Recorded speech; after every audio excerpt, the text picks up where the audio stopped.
mo ń kí wa bí abúdédé àsìkò yìí níbi yòówù kẹ̀tì láǹfààní láti máa darapọ̀ mọ́ wa lórí ìkànnì àrólé bàbá 1010 TV2 níbi tá a ti mú ròyìn wá lájà òbalẹ̀ pẹ̀lú bí nǹkan bá ṣe ń lọ káàkiri orígun mẹ́rẹ̀ẹ̀rin àgbáláyé ojú tẹ fún ọ̀wá ojú náà ní fọ́ etí tẹ fi ń gbọ́ wa etí náà kò ní di láṣẹ lọ́wọ́ Elédùmarè ìròyìn fún ti àsìkò yìí náà láṣẹ bẹ́ẹ̀ ta tó gbálẹ̀ gbòdè ta ní ká mú wá sójú mọ́ màwòrán àtẹ́tí ìgbọ́ ẹ̀yìn tẹ́jú olólùfẹ́ wa lórí ìkànnì yìí orúkọ níròyìn kò lè yí padà àyànfẹ́ Elédùmarè yìí náà ni ẹ jáwọ́ kókó tí ń bẹ nínú ìròyìn ṣáájú ẹ̀kúnrẹ́rẹ́ rẹ̀ báyìí. wọ́n ní ipò kẹta ni ààrẹ Bọ́lá Ahmed Tinubu wà láàrin àwọn adarí tó ní ìwà àjẹbánu lágbàáyé. Àjọ tó ń rí sí gbígba ìròyìn wọlé nípa ìwà ọ̀ràn dídá àti ìwà àjẹbánu náà fi hàn náà léde.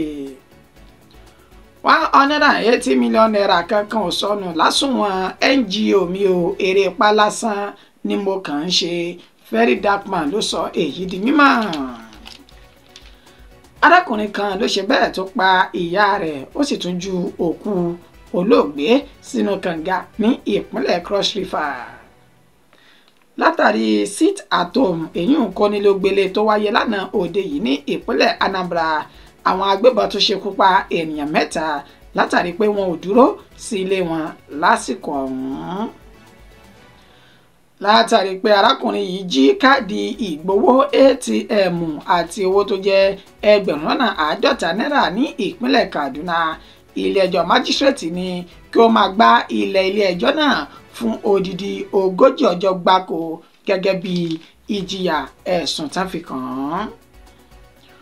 Ọwọ́ àwọn agbófinró ti tẹ Jessica, ẹni tó rọ ata tútù sójú ara ọ̀dọ́bìnrin tó jẹ́ ọmọ ọdún 13 ní ìpínlẹ̀ Rivers.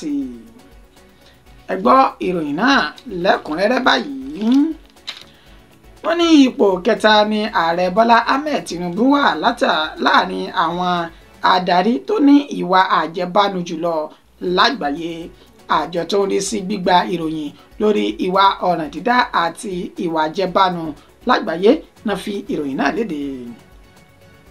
Àjọ ọ̀hún tí orúkọ wọn jẹ́ Organized Crime and Corruption Reporting Project OCCRP ó ní wọ́n fi ìròyìn náà léde lásìkò tí wọ́n gba ìròyìn ọlọ́dọọdún èyí tí wọ́n máa ń gbà káàkiri orígun mẹ́rẹ̀ẹ̀rin àgbáláyé nípa àwọn adarí tí wọ́n bẹ ní orílẹ̀-èdè kọ̀ọ̀kan. Ibẹ̀ náà ti síwé ìrántí kan ààrẹ Bọ́lá Ahmed Tinubu tí ń ṣe ààrẹ orílẹ̀-èdè Nàìjíríà, nínú èyí tí wọ́n ti sọ di mímọ̀ wípé ààrẹ Bọ́lá Ahmed Tinubu ó ló wà ní ipò kẹta ní ara àwọn tó jẹ́ adarí tí ìwà àjẹbánu tó ti gbilẹ̀ jùlọ sí ọkàn wọn, nígbàtí ààrẹ tó jẹ́ ti orílẹ̀-èdè Kenya William Ruto tí ó ń ṣe ipò kejì nínú ìwà àjẹbánu èyí tí wọ́n fi kàn wọ́n nígbà tí wọ́n yóò máa ṣe ẹ̀kúnrẹ́rẹ́ àlàyé nípa títí ààrẹ Bọ́lá Ahmed Tinubu tí ń ṣe ti orílẹ̀-èdè Nàìjíríà.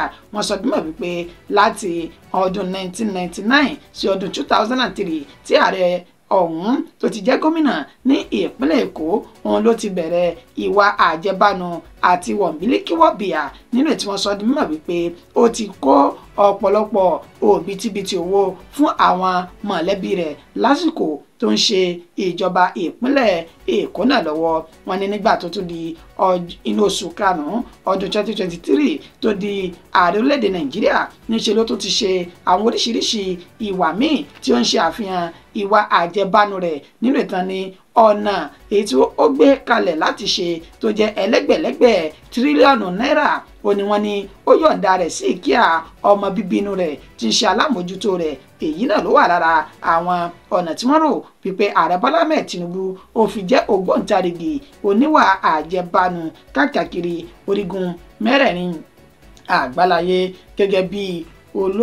gẹ́gẹ́ bí wọ́n tún ti sọ ní ọ̀nà kẹta ọ̀tọ̀ọ̀tọ̀, nínú èyí tí wọ́n tún fi sọ dímọ̀ pé ààrẹ síwájú ó gbé ipò kẹta nínú ìwà àjẹbánu ó ní ẹ̀sùn ìwà egbògi olóró, èyí tí wọ́n sọ dímọ̀ wípé ààrẹ náà ó ní àkọsílẹ̀ rẹ̀ ní Chicago láìsí àní-àní. Gbogbo àwọn nǹkan yìí ó ní wọ́n tò papọ̀ tó tún fi mọ́ tó tún fi débi tí wọ́n ti mẹ́nuba àìsí ìwé ẹ̀rí fún ààrẹ Bọ́lá Ahmed Tinubu ètò ọ̀rọ̀ rẹ̀ tó jàrìnrìn lásìkò tó di ààrẹ orílẹ̀-èdè Nàìjíríà. Gbogbo nǹkan yìí ó náà ní àwọn àjọ ọ̀hún ni wọ́n tò papọ̀ tí wọ́n fi sọ di mímọ̀ wípé bàbá ni a tú pẹ̀rẹ̀pẹ̀rẹ̀ ọ̀rọ̀ kalẹ̀ ẹ wò ó àní ò sí bẹ́ẹ̀. Ipò kẹta ó ní ààrẹ Bọ́lá Ahmed Tinubu wà nínú àwọn ènìyàn tí wọ́n jẹ́ ìwà alájẹbánu. Ẹnu àyànfẹ́ lẹ ti gbọ́ròyìn àmẹ́mí kọ́ ni mo sọ bẹ́ẹ̀ o. Àjọ tó ń rí sí i tí wọ́n porúkọ wọn ní Organized Crime and Corruption Reporting Project OCCRP náà fi ìròyìn náà léde. Ẹnu mi àgò.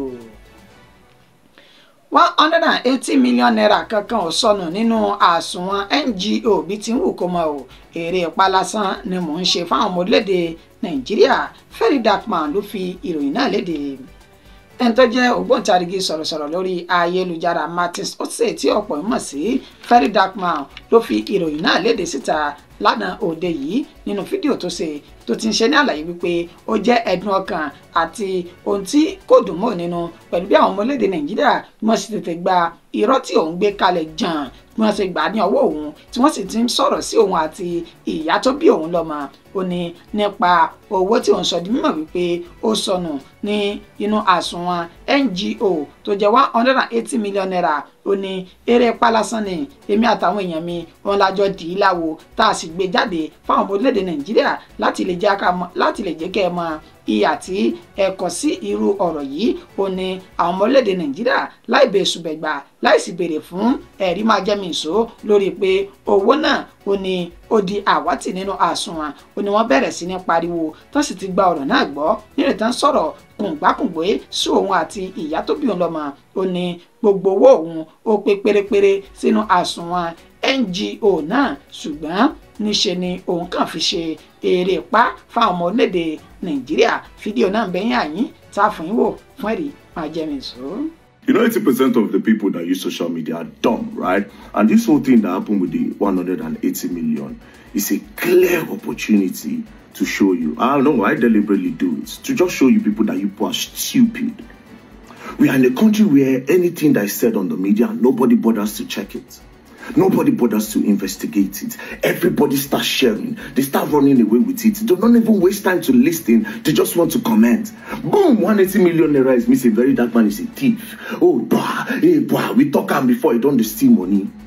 Nobody sat down to analyze that. Wait, the Ferry Darkman we know.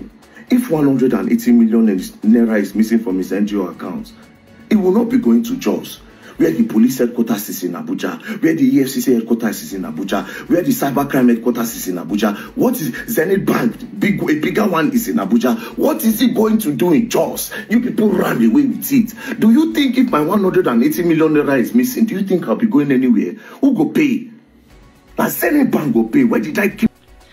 Arákùnrin kan ló ṣe bẹ́ẹ̀ tó pa ìyá tó bí lọ́mọ tó sì tún ju òkú arábìnrin náà sí inú kànga ní ìpínlẹ̀ Cross River. Arábìnrin tí wọ́n pe orúkọ rẹ̀ ní Justina Amude ó ní ó ti di olóògbé báyìí pẹ̀lú bí wọ́n ṣe ní ọmọ bíbí inú rẹ̀ tẹ́nikẹ́ni kò tí ì mọ̀rúkọ rẹ̀ lásìkò tàbí kó lè rí jọ. Òun ló ṣe bẹ́ẹ̀ tó ṣekú pa tó sì rán lọ sí àjọ àrèmábọ̀. Nínú àlàyé tí wọ́n ṣe ìṣẹ̀lẹ̀ náà ó ní ó wáyé ní ọjọ́ Sunday tí ń ṣe ọjọ́ 29 ní òpópónà Chairman Ohongi ìjọba ìbílẹ̀ Obudu ní ìpínlẹ̀ Cross River. Ní ìṣẹ̀lẹ̀ náà ó ní ó ti wáyé pẹ̀lú àlàyé tí àwọn ènìyàn tí wọ́n ń sọ̀rọ̀ nínú fọ́nrán fídíò ọ̀hún etí a kò ní láǹfààní láti ṣe àfihàn rẹ̀ fún yín torí pé fídíò náà ó ní ó lágbára púpọ̀ tí ìkànnì YouTube tá a wà yìí tó sì lè bá wa wí lórí ìwà ọ̀hún ṣùgbọ́n táwọn ṣe àfihàn fọ́nrán arábìnrin tó di olóògbé ọ̀hún. Nínú fídíò náà ó ní wọ́n ti sọ di mímọ̀ wípé arákùnrin tó jẹ́ ọmọ olóògbé ó ní ó wá sílé lẹ́yìn tó ti ilé ìjọsìn dé tó sì so ìyá rẹ̀ lápá àti ẹsẹ̀ nílé tí ọ̀rẹ́ rẹ̀ kan tó kún lọ́wọ́ láti wu ìwà burúkú náà tá ń ṣèṣe bẹ́ẹ̀ ju arábìnrin ọ̀hún sí inú kànga lẹ́yìn tó gbẹ̀mí rẹ̀ tán.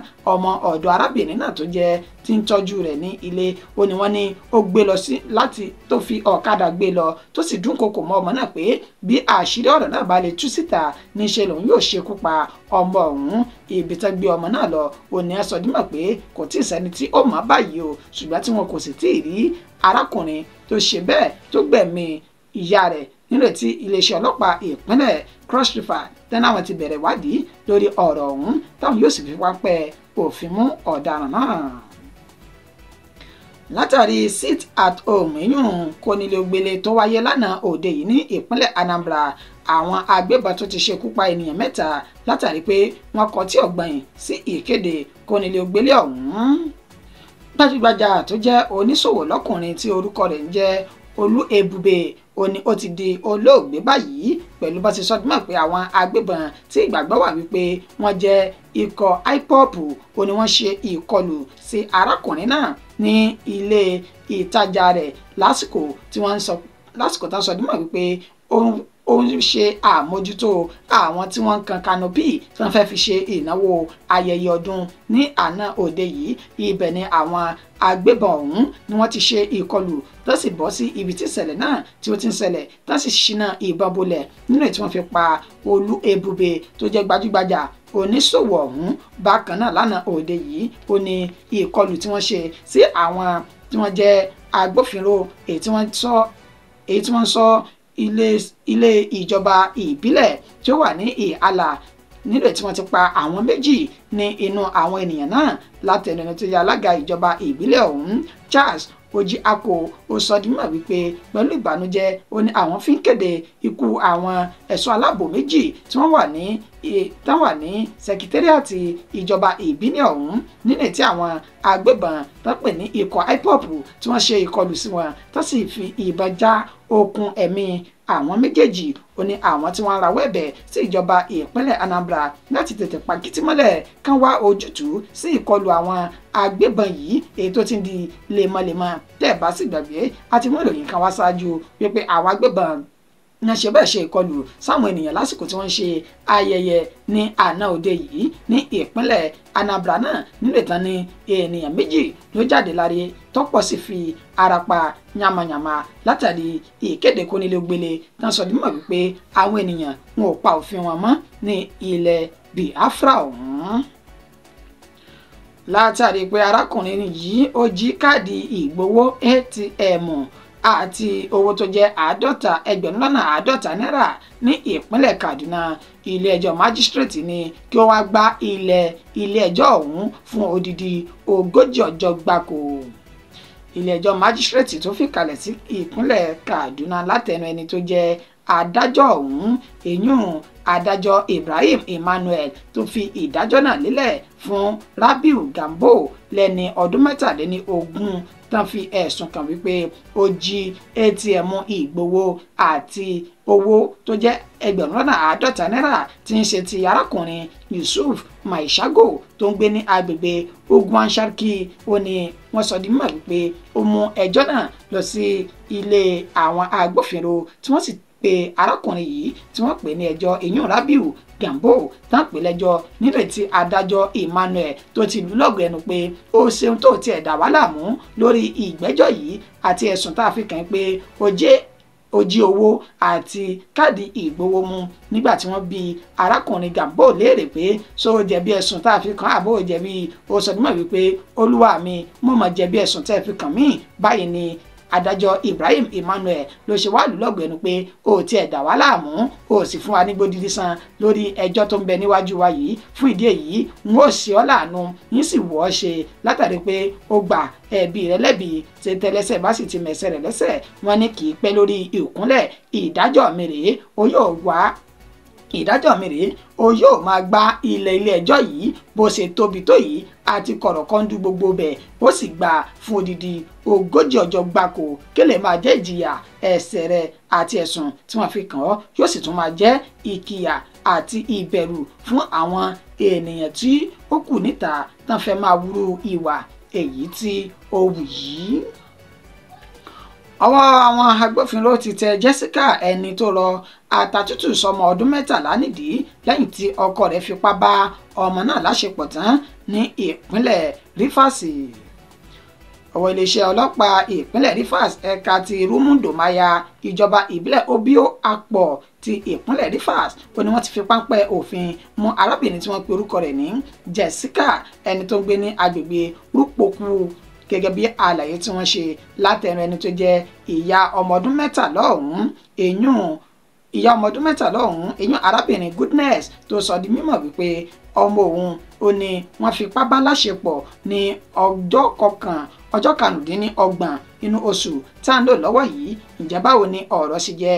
ó ṣe ní àlàyé wípé olùgbé pẹ̀lú àwọn ní agbègbè ilé ọ̀hún ó mú ọmọ òun tí wọ́n fi orúkọ bò láṣìírí lọ sí ilé Jessica àti òun pẹ̀lú Jessica ọ̀hún ni wọ́n jọ wà nílé nígbà tí ọkọ Jessica ọ̀gbẹ́nu Ebuka tó náà wà nílé pẹ̀lú wọn, ṣùgbọ́n tán ni Ebuka lo ọgbọ́n àlùmọ̀kọ́rọ́ yìí láti rán ìyàwó rẹ̀ àti ọ̀rẹ́ ìyàwó rẹ̀ ní iṣẹ́ kan tó fi jáde kúrò ní ilé tó sì fi ọmọ ọdún mẹ́tàlá náà sílẹ̀ nílé tó fipá bá ọmọ ọdún mẹ́tàlá ọ̀hún ní àṣepọ̀ tó tún dúnkokò mọ́mọ náà pé bó bá ṣe bẹ́ẹ̀ tó jẹ́wọ́ wípé òun bá aláṣepọ̀ pẹ̀lú agídí níṣe ni òun yóò pa ọmọ ọ̀hún. wọ́n ní ọmọ náà ò sọ nǹkan kan jáde, ṣùgbọ́n sí ìyàlẹ́nu ìyá ọmọ ọ̀hún níṣe ni ó di ọjọ́ kejì níṣe ni ó di ọjọ́ kọkàndínlọ́gbọ̀n tí ń ṣe ọjọ́ kọkàndínlọ́gbọ̀n inú oṣù kejìlá yìí òní ó lóun wá ní Jessica wá sí ilé ìtajà rẹ̀ tó sì wá béèrè ọmọ òun ó lóun fẹ́ fi nǹkan kan ran ọmọ náà ní ilé òun pé kó yọ̀ǹda rẹ̀ fún òun. bẹ́ẹ̀ ni òun ṣe ní kí ọmọ ọdún mẹ́tàlá náà kó tẹ̀lé ó ní sí ìyàlẹ́nu òun níṣe ni àwọn ènìyàn ń pè òun lórí ẹ̀rọ ìbánisọ̀rọ̀ pé níṣe ni Jessica ó ti lọ ata tútù tó sì rà bọ ojú ara ọmọ ọdún mẹ́tàlá ọ̀hún nílò tó fi ẹ̀sùn kan mọ́nà pé ó ní ìbálòpọ̀ pẹ̀lú ọkọ òun tí ń ṣe Ebuka. báyìí ni ọ̀rọ̀ náà ṣe di rántó Grace Iringekoko tó jẹ́ alukoro iléeṣẹ́ ọlọ́pàá ìpínlẹ̀ Rivers ó ní àwọn ti fi páńpẹ́ òfin mú Ebuka àti ìyàwó rẹ̀ Jessica tó hu ìwàkiwà pẹ̀lú bó ṣe ṣe ọmọ náà ní ìṣekúṣe tí ojú ọgbẹ́ pẹ̀lú bó ṣe ń fi àdá na ọmọ òun tó sì tún wà ní ara rẹ̀ nílò tó ní àwọn méjèèjì wọ́n ti wà látìmọ́lé táwọn sì ń ṣe ìwádìí lórí ẹ̀sùn tí wọ́n fi kàn wọ́n náà. ìròyìn wa kò jù báyìí lọ fún ti àsìkò yá kí oníyan wípé iṣẹ́ ọlọ́kà iṣẹ́ yín tẹ́ bá wa jẹ́ kú àìbínú títí dìgbà tá a tún padà máa fún ní ìròyìn mi. orúkọ mi ò ní yí padà, àyànfẹ́ Elédùmarè yín náà ni. títí dìgbà náà mo kí wa pé ẹ kúṣẹ́ látàrí